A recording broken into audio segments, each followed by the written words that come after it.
Hey there, D-Gens. Hey there, shonen fans. Have you ever encountered a wild One Piece fan? You know, the kind who would rather spend 4 years of their time watching a bounty hunt across the Grand Line than, I don't know, maybe like a college diploma or something? We've all crossed paths with them before. Despite reliving Naruto's journey countless times, you're left wondering, why am I so uninterested in One Piece? It's like the biggest piece of fictional media right now. Is it worth watching One Piece in 2024? Let's forget that cheap, it's too long excuse. Let's talk about 5 real reasons why One Piece is so unappealing. In Battle Shonen, the main protagonist usually gets a lot of the same criticisms, whether it's from Asta from Black Clover, Deku from My Hero Academia, Tanjiro from Demon Slayer, or Naruto from Naruto. Each of these characters face their own set of challenges and criticisms. However, one name often stands out for dodging much of the criticism despite sharing strikingly similar flaws. Monkey D. Luffy, the beloved captain of the Straw Hat Pirates in One Piece. Most One Piece fans say Luffy is their favorite part of One Piece. His popularity and undeniable charisma is hard to ignore.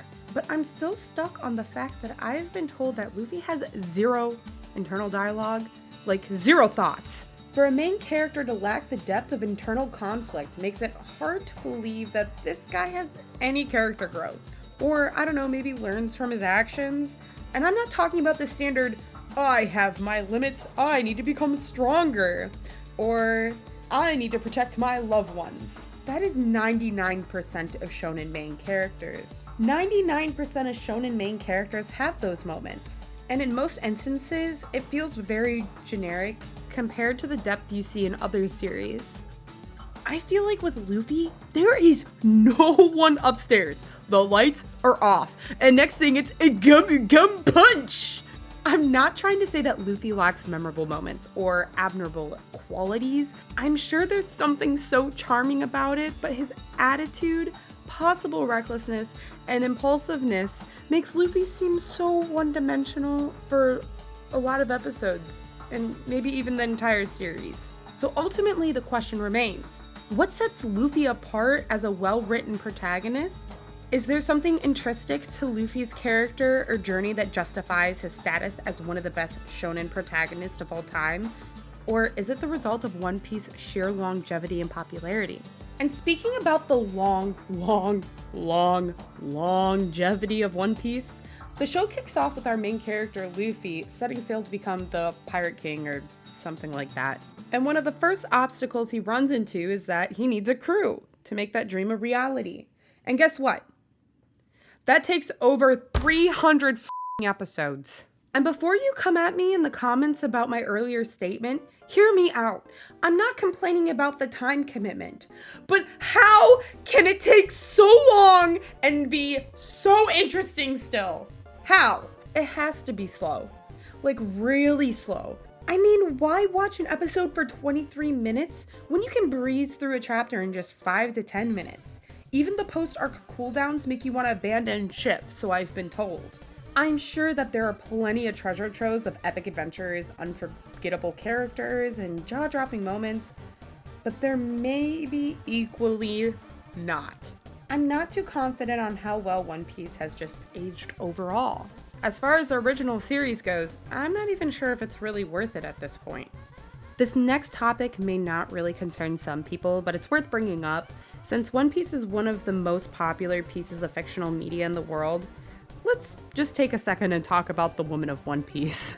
Now, hold on. I don't want to lose you here. Just, again, hear me out. Many of the female characters in One Piece, like Nami, Robin, Boa, are designed with strikingly similar bodies. Their body type is not the problem here, by the way. Trust me, I love some big bazongas. Mwah. But it's more so the variety of the female body types in One Piece that's the problem. There are 2 types of women in One Piece, and I think Hassan says it best. Oda either draws women like the most busted you've ever seen, or just the same hot, like super sexy type. Yeah. It's such a shame too, because the designs of the female characters match the wacky, exaggerated proportion style of One Piece, but there's just a huge lack of variety. It can be an initial turnoff to female fans. And to be honest, most of us are really sick of how poorly women are written in shonen. that we just don't need that visual reminder too.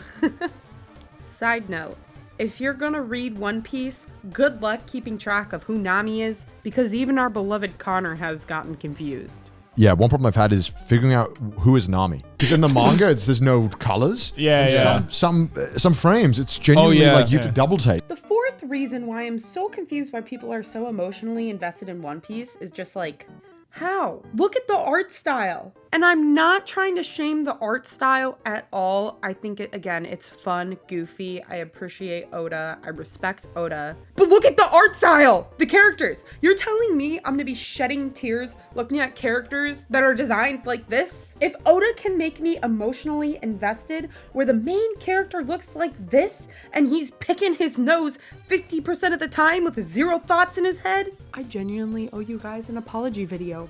If I become attached to Luffy in any way, shape, or form, dude, I am gonna owe you guys an apology video, for sure. And for my 5th final reason, I just don't have a 5th reason. I really want to watch One Piece, and I've been putting it off for a couple years, so I think I'm just gonna watch it, guys. You know, maybe I'll bite my tongue on some of these reasonings, but personally, this is why I haven't watched One Piece yet, and it's why some of my friends haven't watched One Piece. But yeah, I'm gonna be reacting to One Piece on this channel, so bear with me, as this may take a couple years.